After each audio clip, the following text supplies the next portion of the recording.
नमो नमः। जयतु संस्कृतम, जयतु भारतम, जयतु आयुर्वेदः। प्रसिद्ध आयुर्वेदाचार्य डॉक्टर भास्कर गोविंद घाणेकर इनकी वैद्यकीय सुभाषित साहित्यम यह पुस्तक BA-MS के प्रथम वर्ष के अभ्यासक्रम में है, संस्कृत विषय में। हमें इस पुस्तक के जो प्रथम 10 अध्याय है उनका अभ्यास हमें करना है। आज हम प्रथम श्लोक का अभ्यास करेंगे। श्लोक का उच्चारण इस तरह है। हिताहितं सुखं दुःखं आयुस्तस्य हिताहितं मानं च तच्च यत्रोक्तम् आयुर्वेदः स उच्यते। यह जो श्लोक है, इस श्लोक में आयुर्वेद की व्याख्या बताई गई है जो आयुर्वेद के हर छात्र को कंठस्थ करनी चाहिए। आयुषः वेदः आयुर्वेदः, इस तरह आयुष्य की हमें आयुर्वेद की हम व्याख्या कर सकते हैं। यह जो श्लोक है, हिताहितं सुखम दुःखम आयुस्तस्य हिताहितं मानं च तच्च यत्रोक्तम् आयुर्वेदः स उच्यते। क्या कहा है इस श्लोक में?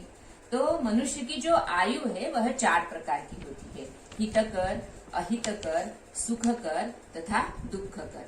यह 4 प्रकार की आयुष्य में मनुष्य के लिए क्या हितकर है, क्या अहितकर है, क्या सुखकर है और क्या दुःखकर है, यह जिस वेद में बताया है उस वेद को आयुर्वेद कहते हैं। मानं च तच्च यत्रोक्तम, तथा मनुष्य का आयुर्मान कितना है इस विषय में जिस वेद में हमें ज्ञान प्राप्त होता है उसे आयुर्वेद कहते हैं। तो इस तरह प्रस्तुत श्लोक में आयुर्वेद की व्याख्या करी। मैंने अभी आपसे कहा आयुषः वेदः आयुर्वेदः। यह जो आयुर्वेद पद है वह दो शब्दों के द्वारा बना है। एक धातु है विद धातु और आयु। आयु यह पद और विद धातु, इन 2 पदों के द्वारा आयुर्वेद यह पद बना है। यह जो विद धातु है यह भिन्न गणों में भिन्न अर्थ में प्रयुक्त होता है, जैसे विद सत्तायाम, विद ज्ञाने, विद विचारणे, इस तरह। तो इस पद की निरुक्ति भी भिन्न भिन्न प्रकार से की जा सकती है तथा अर्थ भी भिन्न भिन्न प्रकार से हो सकता है, होता है। जैसे आयुरस्मिन् विद्यते इति आयुर्वेदः, अर्थात जिसमें आयु है उसे आयुर्वेद कहते हैं। क्या हो गया इसका अर्थ? जिस वेद में आयु यह प्रतिपाद्य विषय है उसे आयुर्वेद कहते हैं। दूसरा अर्थ क्या हो गया? आयुर्विद्यते ज्ञायते अनेन वा इति आयुर्वेदः, अर्थात जिसके द्वारा हम आयु के विषय में ज्ञान प्राप्त करते हैं उसे आयुर्वेद कहते हैं। फिर आयुर्विद्यते विचार्यते वा अनेन इति आयुर्वेदः, जिसमें आयु है और जिस वेद के द्वारा हम आयु के बारे में, आयु के विषय में विचार करते हैं उसे हम आयुर्वेद कहते हैं।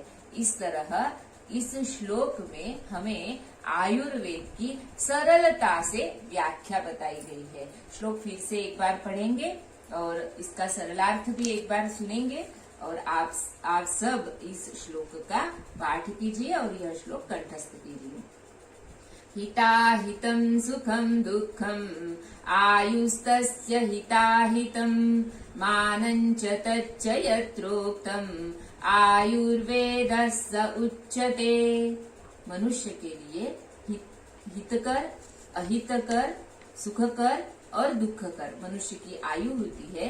इस 4 प्रकार की आयु में मनुष्य के लिए जो हितकर है, अहितकर है, अर्थात क्या हितकर है, क्या अहितकर है, क्या सुखकर है और क्या दुःखकर है, इस विषय में जिस वेद से ज्ञान प्राप्त होता है तथा मनुष्य का आयुर्मान कितना है इस विषय में जिस वेद में ज्ञान प्राप्त होता है उसे हम आयुर्वेद कहते हैं।